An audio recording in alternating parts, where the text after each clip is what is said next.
Innal hamdalillah nahmaduhu wa nasta'inuhu wa nastaghfiruh wa na'udzu billahi min syururi anfusina wa min sayyiati a'malina.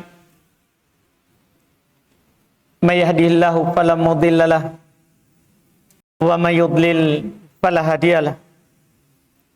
Asyhadu an la ilaha illallah wahdahu la syarikalah wa asyhadu anna Muhammadan abduhu wa rasuluh sallallahu alaihi wa ala alihi wa ashabihi wa man tabi'ahum bi ihsan ila yaumiddin. Amma ba'd.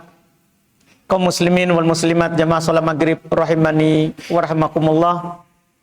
Alhamdulillah, kita pada malam hari ini kembali di majelis tafsir. Kita masih di tafsir surah Al-Baqarah. Pada malam hari ini kita masuk di ayat ke-27. Allah Subhanahu wa taala berfirman, A'udzu billahi minasyaitonir rajim. Alladzina yanquduna ahdallahi min ba'di mitsaqih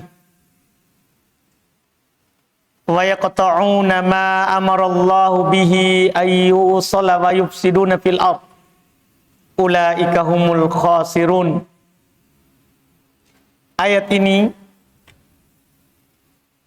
adalah merupakan keterangan dari ujung ayat 26 yang kita ambil pekan lalu. Kita baca saja ujungnya. Allah katakan di ujung ayat 26, wa ma yudillu bihi illal fasikin. Tidak ada yang Allah sesatkan di kehidupan dunia ini dari jalannya yang lurus kecuali orang-orang yang fasik. Memang dia tidak mau taat. Nah, sekarang pertanyaan kita, siapa itu orang yang fasik? Inilah keterangan. Kalau dalam bahasa Arab, ini namanya tafsir. Iya, atau bisa dikatakan atau bayan, penjelasan, atau bisa dikatakan badal, pengganti dari orang-orang fasik itu apa? Kata Allah, alladzina yanquduna ahdallah. Mereka itu adalah orang-orang yang kudun, yang membatalkan. Cuman pembatalan di sini pakai kata nakdun. Nakdun itu setelah diikat kemudian dilepas, itu dibilang nakdun. Sama dengan orang sudah masuk Islam, kemudian dia melakukan pembatalnya. Nah, pembatal keislaman namanya nawakidun. Nakib. Iya. Pembatal keislaman. Jadi orang-orang fasik itu adalah alladzina yanqudun. Mereka adalah orang-orang yang membatalkan. Apa yang dia batalkan? Ahdallah. Perjanjiannya dengan Allah. Semua kita ini punya janji dengan Allah, Rabbul Alamin.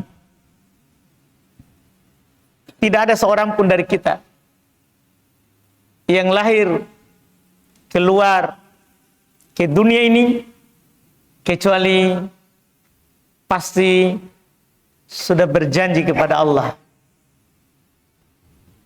Cuma kadang orang tua kita lah yang membuat kita keluar dari janji itu, atau bisa juga karena sebab lingkungan.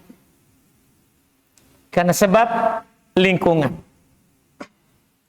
Untuk kita secara umum manusia, kita bisa baca surat Al-A'raf ayat 172. Baru sebentar kita akan baca perjanjiannya ahli kitab Bani Israel kepada Allah. Kita semua ini telah berjanji kepada Allah. Di mana itu? Di Al-A'raf ayat 172. Allah berfirman, "Wa'id akhadha rabbuka min bani Adam min duhurihim dzurriyyatahum wa ashhadahum ala anfusihim alastu bi rabbikum qalu bala syahidana."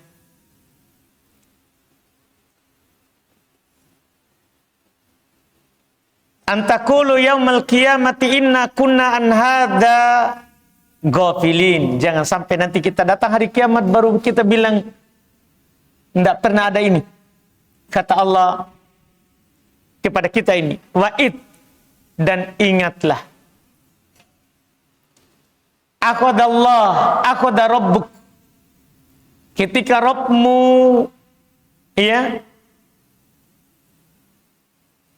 mengambil janji min bani Adam, dari keturunan Adam, kita semua ini, min duhurihim dzurriyyatahum, ketika dia mengeluarkan dari punggung Adam keturunannya, karena kita semua ini asal kita Adam. Wa asyhadahum ala anfusihim, dan Allah Subhanahu wa ta'ala mempersaksikan itu atas diri mereka sendiri. Allah bertanya kepada kita semuanya, alastu bi rabbikum, bukankah saya ini adalah Rabb kalian? Pencipta, pengatur, penguasa, pemilik, pemberi rezeki yang harus kalian ibadahi. Qalu, kita semua berkata, bala, betul. Syahidana, kami menjadi saksi.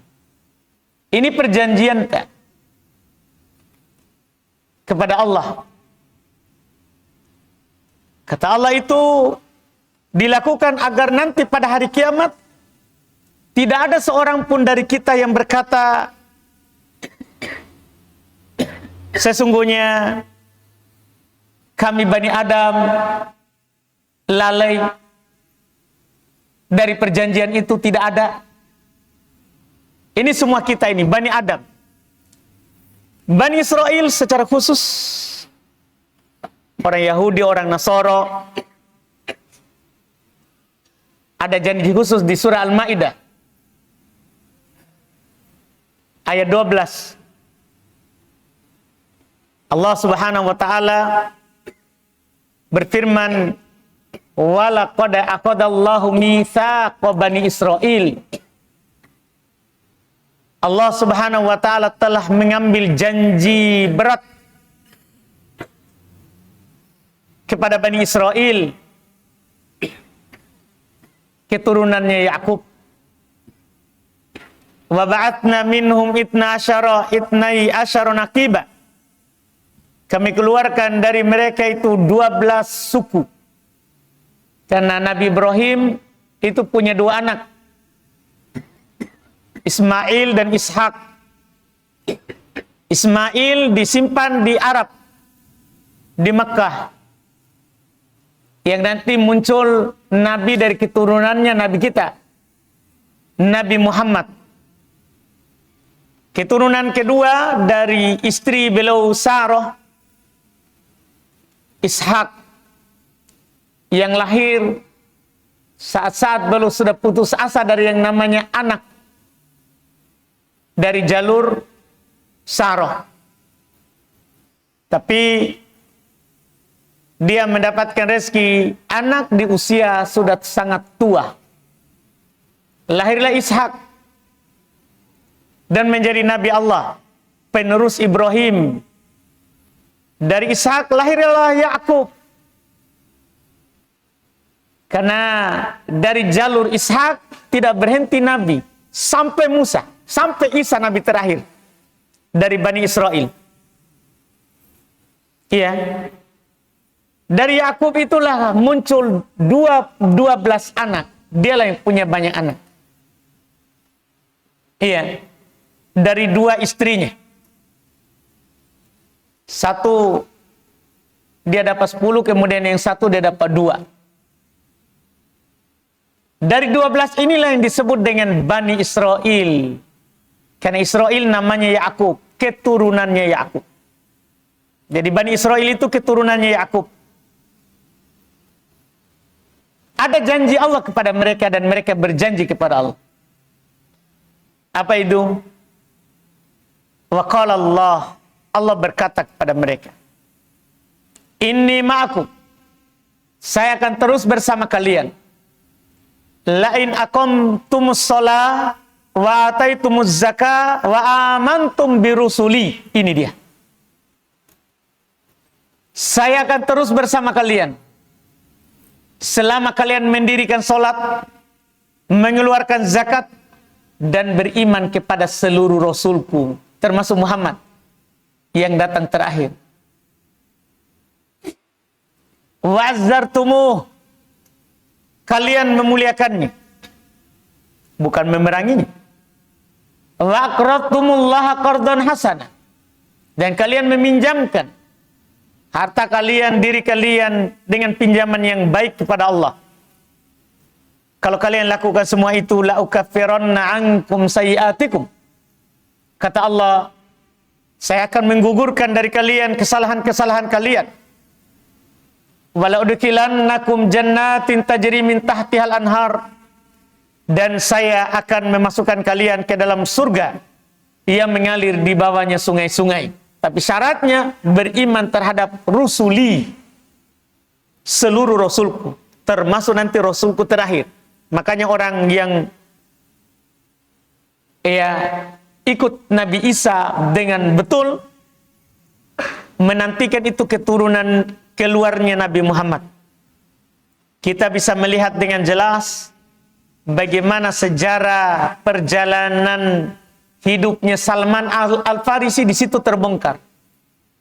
Ini orang punya umur panjang sekali. Dia hidup dari agama Majusi ke Nasoro, ke Islam. Dia punya umur lebih 300 tahun. Nabi meninggal, dia masih hidup. Dari kisah Salman yang diceritakan oleh beliau sendiri kita bisa melihat. Karena Salman di agama Al-Farisi, di agama orang Persia, agama menyembah api, Majusi.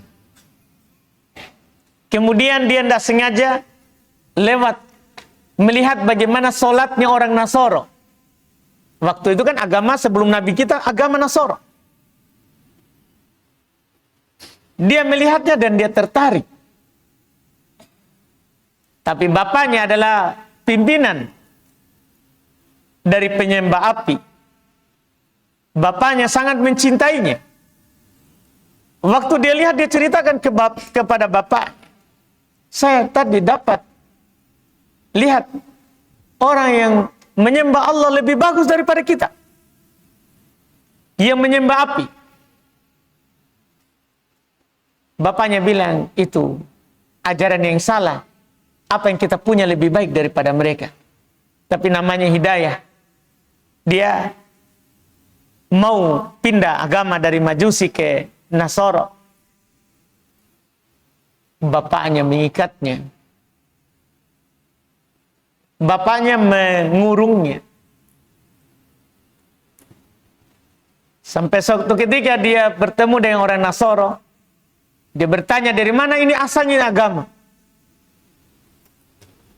Maka orang Nasoro bilang, dari Palestina. Karena di sana mereka.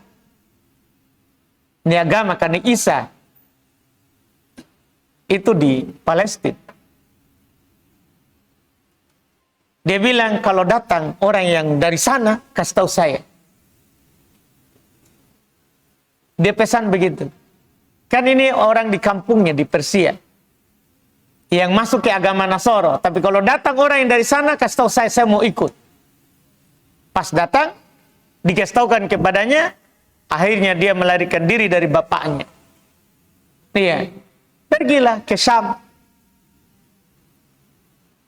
Di Syam lah dia meminta, tunjukkan kepada saya orang paling bagus agamanya di sini. Tunjukkan kepada seorang rahib Nasoro. Iya. Kemudian dia datang ke situ berguru dan ingin melayaninya. Cuma dia mengetahui bahwa ternyata rahib itu tidak bagus. Tatkala dia mati, dia hanya mengumpulkan harta untuk dirinya sendiri. Menganjurkan orang bersedekah, tapi untuk dia tabung. Waktu dia mati, orang-orang ingin menguburkannya dengan baik. Tapi Salman bilang ini, orang tidak bagus. Dia menyuruh kalian bersedekah dan dia tidak pernah bagikan ke miskin. Untuk dia saja. Orang-orang bilang, dari mana kamu tahu ini orang bagus? Salman bilang, sini saya tunjukkan kepada kalian simpanannya. Ditunjukkanlah. Akhirnya mereka salib rahibnya itu. Iya. Mereka salib rahibnya. Mereka lempar sampai mati. Maka datanglah penggantinya yang lebih bagus. Nah ini dari sinilah mulai dia bagus. Lama hidup bersama penggantinya itu. Sampai datang waktunya meninggal dia bertanya, kamu wasiatkan saya kemana setelah ini? Dia bilang, saya tidak tahu orang yang berada di saya pegang ini kecuali daerah sana. Pergilah ke sana. Akhirnya pindah ke sana. Meninggal lagi. Ini yang kedua ini, meninggal lagi. Dia bilang, kamu berpesan wasiat saya kemana? Saya hidup lama bersama menjadi pelayannya. Meninggal lagi. Akhirnya dia berkata kepada gurunya ini yang mau meninggal, saya harus kemana setelah ini? Dia bilang, kamu pergi ke daerah Nasibin. Saya tidak tahu ada lagi orang yang seperti saya kecuali di sana.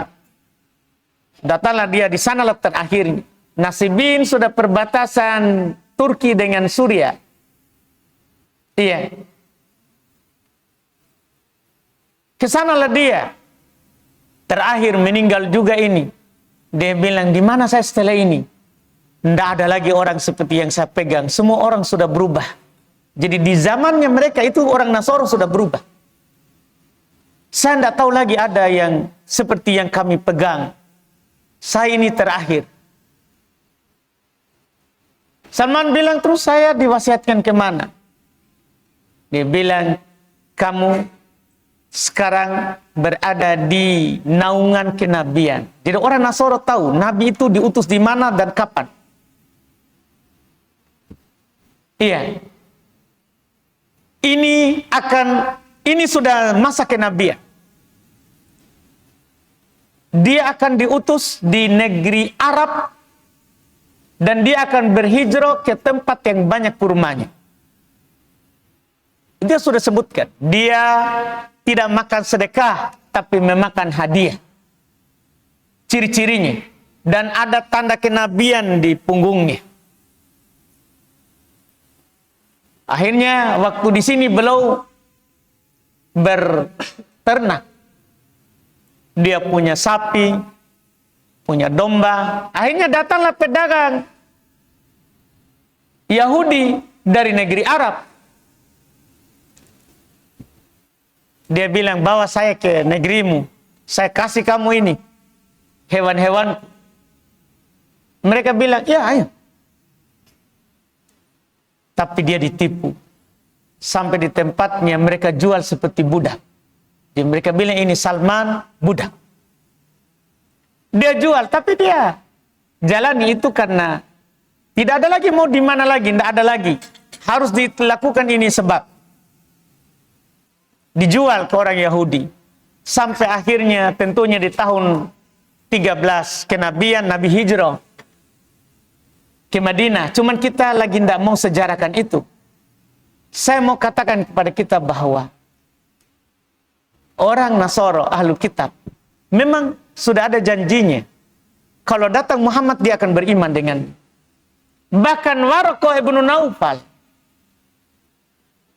Nasoro yang ada di Mekah, waktu Nabi diutus menjadi Nabi ini, belum menjadi Rasul. Belum menjadi Rasul. Nasoro yang sudah tua sekali.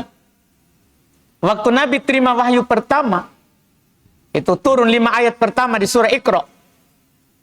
Kan belum berubah keadaannya. Demam, dingin, berselimut. Sampai istri beliau khawatir. Sampai Nabi sendiri khawatir tentang dirinya. Maka Khadijah bawa beliau ke Waraqah ibnu Naufal, Nasoro. Diceritakanlah apa yang terjadi. Kenapa, apa sebabnya, apa asalnya. Diceritakan oleh Nabi, datang kepadaku laki-laki, kan dia tidak tahu Jibril. Di Gua Hira yang pertama kali itu. Waraqah bin Naufal langsung berkata, ini namus, nama Jibril di agama mereka. Ini namus yang datang kepada Musa, yang datang kepada Isa. Kalau saya masih hidup nanti saat kaummu mengusirmu. Cuman dia tidak hidup, sudah wafat waktu itu. Ini menunjukkan bahwa orang Nasoro tahu itu. Inilah janjinya. Seharusnya mereka, Bani Israel, saat diutus Nabi Muhammad, dia akan beriman kepadanya. Nah, satu keturunan juga. Nabi Muhammad keturunannya juga Ibrahim. Tidak ada bedanya. Kalau dibilang bangsawan, bangsawan juga sama dengan mereka. Sama-sama dari Ibrahim. Makanya Allah katakan, ya, siapa yang beriman kepada Rasulku, menolongnya, maka saya akan menghapuskan dosa-dosanya. Saya akan masukkan dia ke dalam surga yang mengalir di bawahnya sungai-sungai. Tapi lihat penutupnya. Ini ancaman. Faman kafara ba'da dzalik. Siapa yang kafir setelah itu, tidak mau beriman kepada Rasul. Minkum di antara kalian, kan tidak semua mereka kafir. Banyak yang beriman kepada Nabi Muhammad. Faqad dhalla sawa as-sabil, maka dia telah sesat dari jalan yang lurus. Karena tidak memenuhi janji. Ini kata Allah di surah lain, di ayat surah Al-Maidah terkait dengan Bani Israel. Maka di sini Allah katakan, alladzina yanquduna ahadallah. Orang-orang yang membatalkan janji Allah. Min ba'di mitsaqih. Setelah dikuatkan, kita kan semua bilang, kami bersaksi. Bani Israel bilang, kami akan beriman kepadanya. Kami akan menolongnya dan membantunya. Karena Nabi Musa sendiri, seandainya masih hidup saat Nabi kita diutus, pasti beriman kepada Nabi kita. Iya. Karena Nabi mengabarkan, "Lau kana Musa hayyan, ma wasi'ahu illa ayyattabi'ani." Sekiranya Musa hidup, tidak ada kelapangan baginya kecuali mengikuti Muhammad. Makanya nanti Isa turun di akhir zaman, karena Isa tidak wafat. Isa diangkat. Iya. Allah mengangkatnya ke langit saat coba dibunuh oleh Yahudi. Yang mereka salib, itu yang diserupakan dengan Isa. Jadi bukan Isa itu yang disalib. Allah terangkan semuanya di Quran. Iya. Dan mereka telah berjanji. Dan siapa yang membatalkannya setelah perjanjian itu yang dikuatkan? Wa yaqta'una ma amarallahu bihi ayyusal.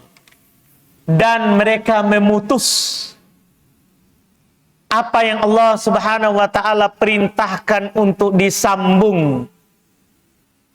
Apa yang Allah perintahkan untuk disambung? Yang tadi janji kepada Bani Israel, menolong para rasul, menolong al-haq, membela kebenaran. Iya. Kita janjikan selalu beribadah kepada Allah. Karena memang itu tujuan kita ini dicipta. Wa ma khalaqtul jinna wal insa illa liya'budun. Tidaklah saya ciptakan jin dan manusia, kata Allah, kecuali untuk beribadah kepadaku. Itulah tujuan para rasul diutus. Supaya kita ini menyembah Allah, menjauhi tagut, sembahan-sembahan selain Allah. Walaqad ba'atna fi kulli ummati rasula an i'budullaha wajtanibut tagut. Sungguh kami telah mengutus kepada setiap umat seorang rasul. Kita Nabi kita Muhammad. Seruannya an i'budullaha wajtanibut tagut. Sembah Allah saja. Jauhi tagut. Jauhi semua yang disembah selain Allah. Dan ini memang merupakan perjanjian kita. Tapi siapa yang membatalkan? Memutus apa yang Allah Subhanahu wa taala perintahkan untuk disambung. Ulaika humul khasirun. Mereka itulah yang merugi. Mereka itulah yang merugi. Allah nyatakan. Kalau dalam faedah tafsir, kalau kita melihat ini ucapan sama dengan penutup lembar halaman pertama di awal dari Al-Baqarah. Ketika kita beriman kepada Allah, mendirikan sholat, mengeluarkan zakat, beriman kepada kitab, beriman terhadap hari akhirat. Apa kata Allah? Wa ulaika humul muflihun. Mereka itulah orang yang beruntung. So kita buka kembali. Tapi kalau kita tidak beriman terhadapnya, ternyata kita akan mendapatkan sebaliknya. Naudzubillah. Ulaika humul khasirun. Mereka itulah orang-orang yang akan merugi. Merugi kita. Sangat merugi kita. Kalau kita tahu Rasul diutus kepada kita, kemudian kita tidak mengambil apa yang dia perintah, tidak meninggalkan apa yang dia larang. Merugi kita. Allah telah memerintahkan kita di Quran.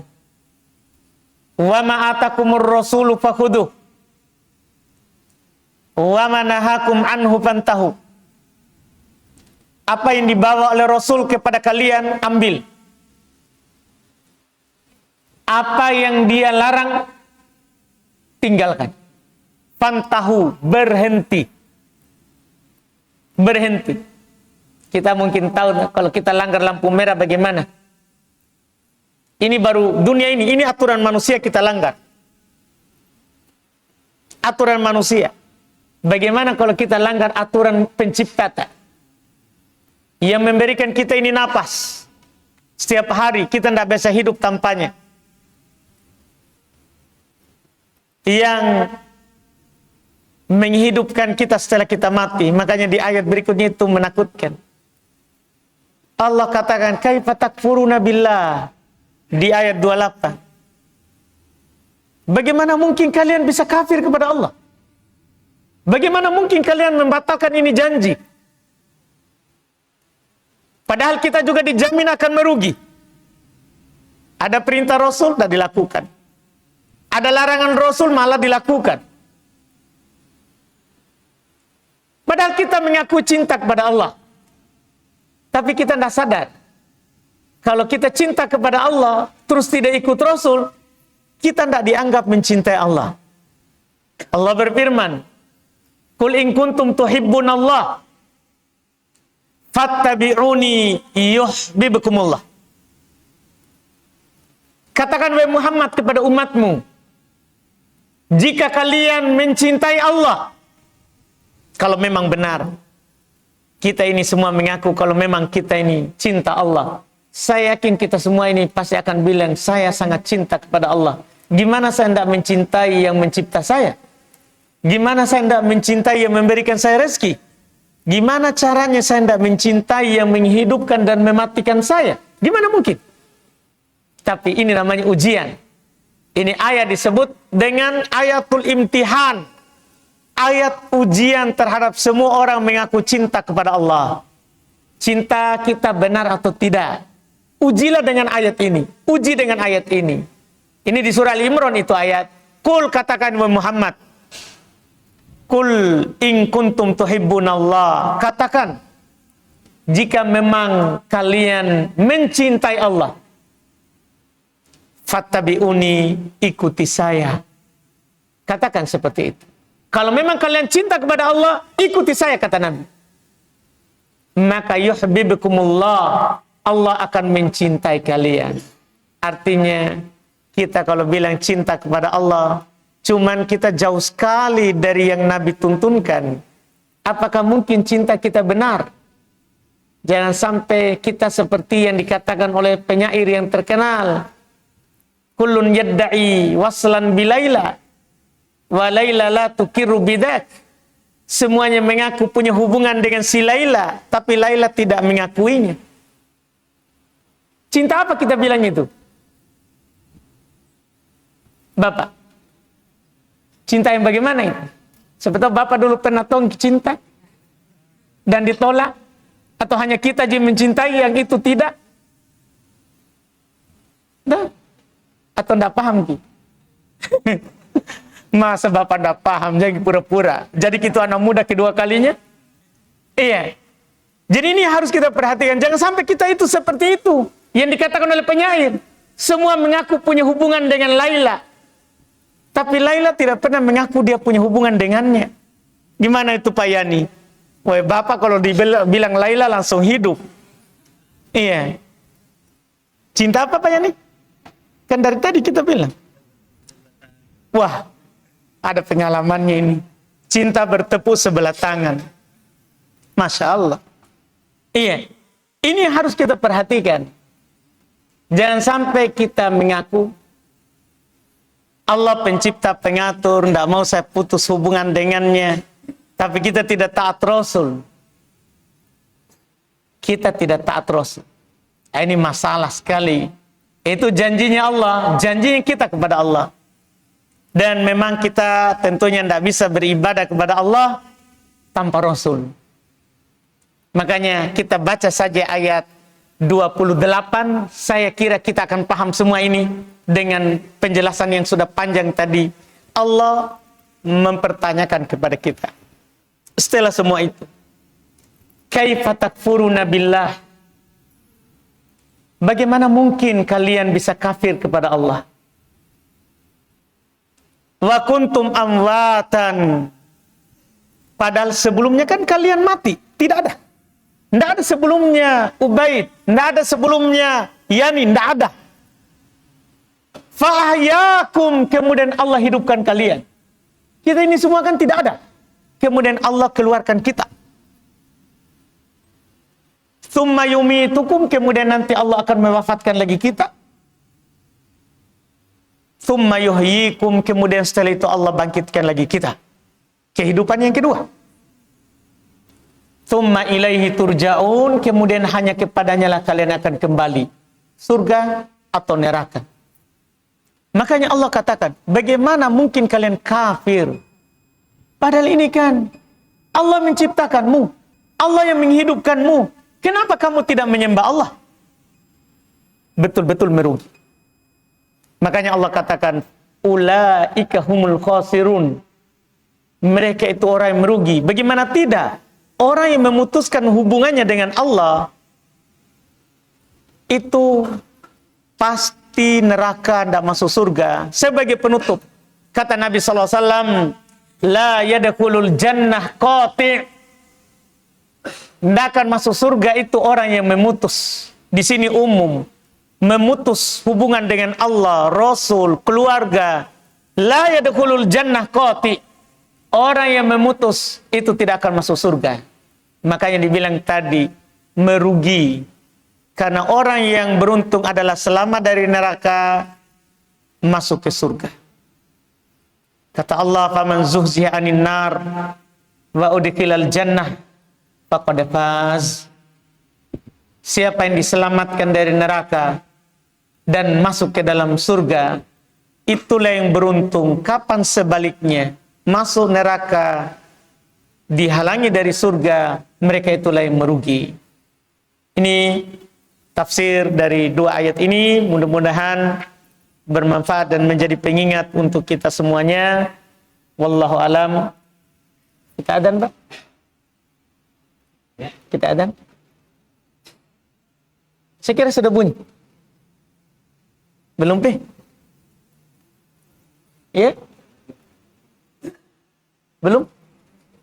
Masuk? Kita adzan dulu.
Kalau ada pertanyaan, boleh.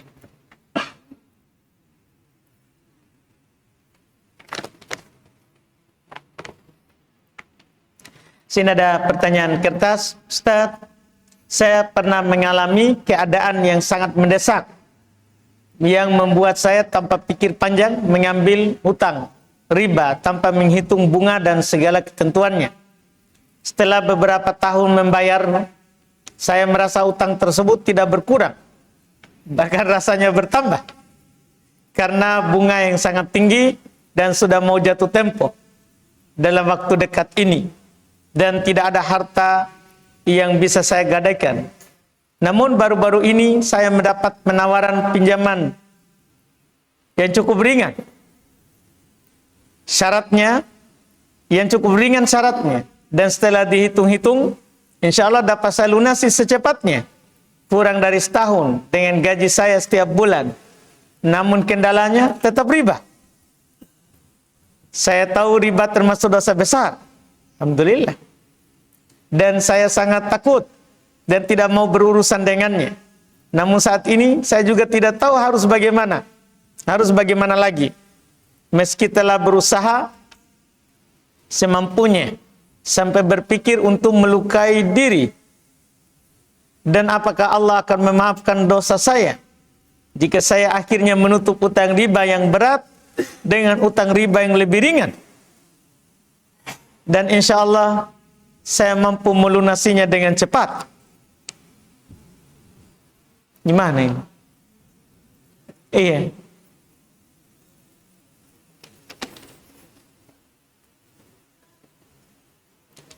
Ini di yang pertama, kalau tidak dibayar apa yang terjadi?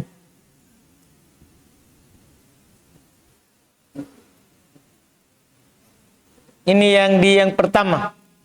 Misalnya kalau kita tidak bayar,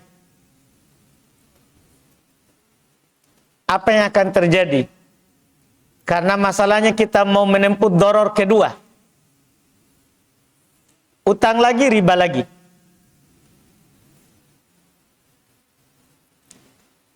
Sebelum kita masuk yang kedua,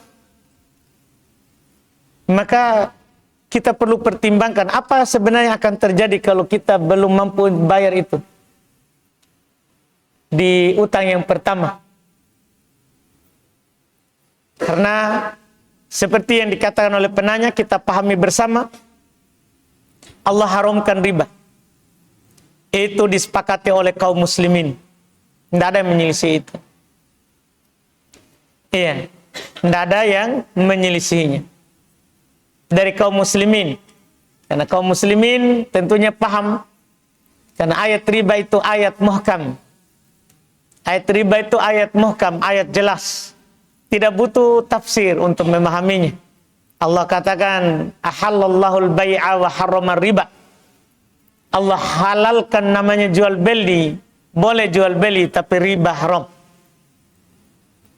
Kita paham semua itu ayat, cukup saya terjemah, semua kita paham. Makanya kita sebenarnya tidak boleh beralasan mendesak, terus kita masuk di dalamnya. Bisalah mendesak, cuman mendesak itu ada ketentuannya. Kalau kita tidak lakukan, karena ingin penanya bilang, keadaan yang sangat mendesak. Tapi ini kan kita tidak bisa tanya lagi karena sudah terjadi. Kalau dia belum lakukan, kita bisa tanya. Apa yang mendesak? Apakah kalau kita tidak pinjam, nyawa kita melayang, itu dibilang mendesak? Atau agama kita akan hilang? Atau keluarga kita, kehormatannya akan dilanggar? Atau akal kita langsung tidak sehat? Langsung kita kalau tidak pinjam gila. Pinjam lagi daripada gila.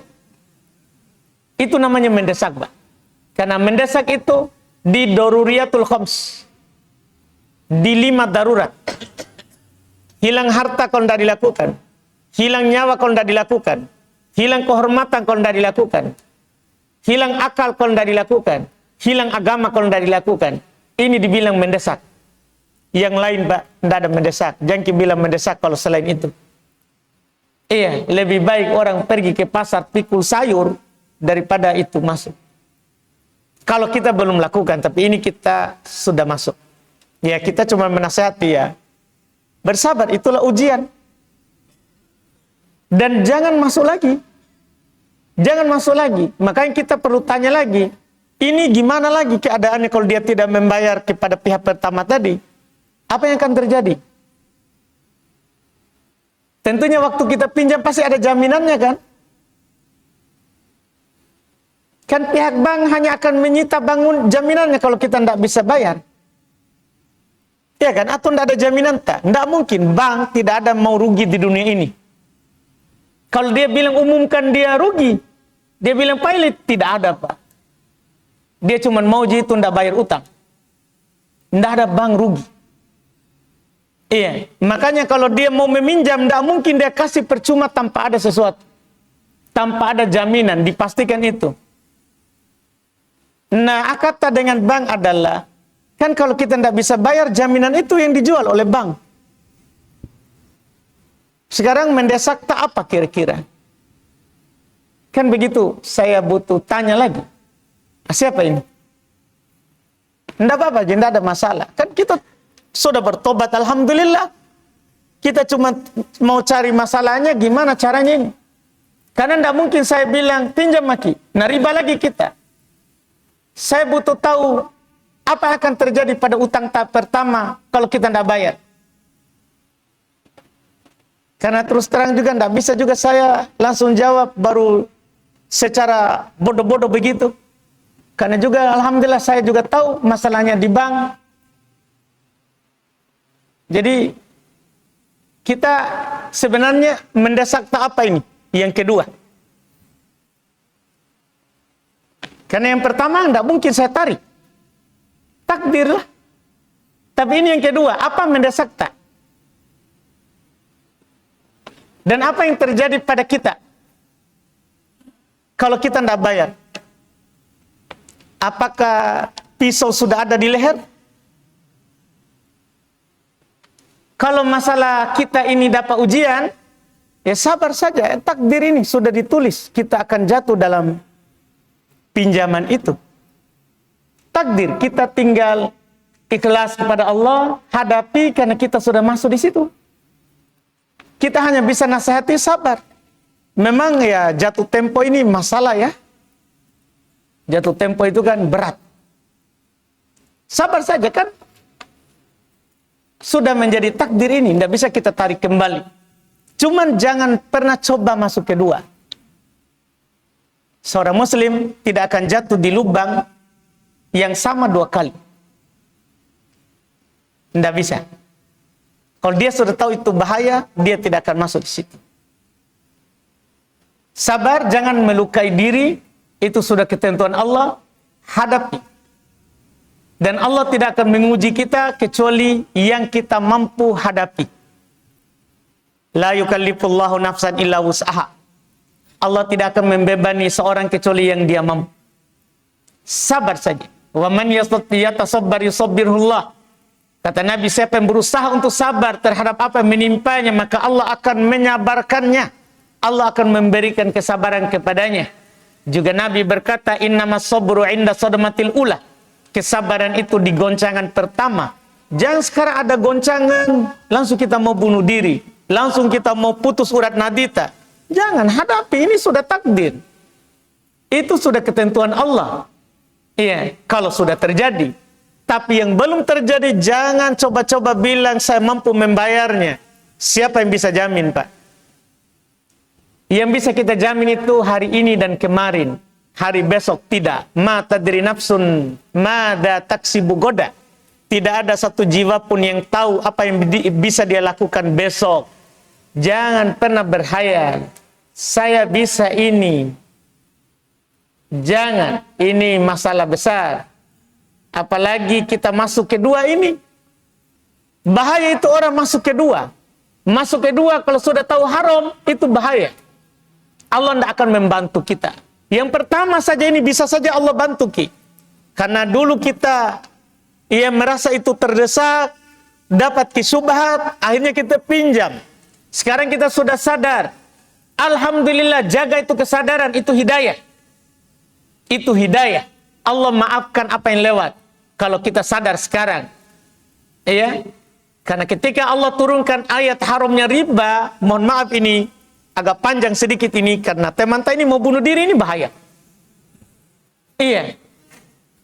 Allah katakan, ketika menurunkan haramnya riba, Allah jelaskan di Quran bahwa yang telah lewat itu dimaafkan. Faman ja'ahu mau'idhatun min rabbih fantaha. Catatannya itu. Siapa yang datang nasihat mendalam dari Tuhannya, dapat hidayah, dia berhenti. Falahu ma salaf wa amruhu ilallah. Untuknya yang telah lewat dan urusannya diserahkan kepada Allah. Tapi bahaya setelahnya. Waman ada, siapa yang kembali, sudah tahu, kembali lagi dengan syubhat yang sama saya rasa dengan yang pertama ini. Dengan syubhat, pasti kita dulu pinjam, pasti syubhat apa? Bisa bayar. Sekarang begitu lagi datang setan. ringan ji ini, kecil ji, gosok nih. Begitu, syubhatnya sama ini, saya yakin sama ki. Setan masuki kita dalam pintu yang sama, supaya kita masuk lagi. Terus kita mau jaminkan apa lagi yang kedua ini kodong? Otomatis jaminan tahap pertama tidak bisa lagi kan? Jaminan apa lagi kita mau jaminkan? Tambah parah lagi kita. Lebih baik hadapi saja yang itu. Kalau ada yang mau disita, sita saja. Tidak ada masalah. Ya kan? Begitu saya kira. Mohon maaf Pak, tidak bisa ini. Sudah bunyi Pak. Mohon maaf Pak. Karena saya terbawa emosi sebenarnya. Iya. Karena kasihan kita sama teman kita ini. Alhamdulillah kalau saya ada uang saya bayarkan Ki. Iya, tapi semoga Allah Subhanahu wa taala melunasi utang kita dan memberikan jalan keluar dalam seluruh masalah kita. Wallahu alam. Subhanaka wa bihamdik, asyhadu an la ilaha illa anta astaghfiruka wa atubu ilaik. Assalamualaikum warahmatullahi wabarakatuh.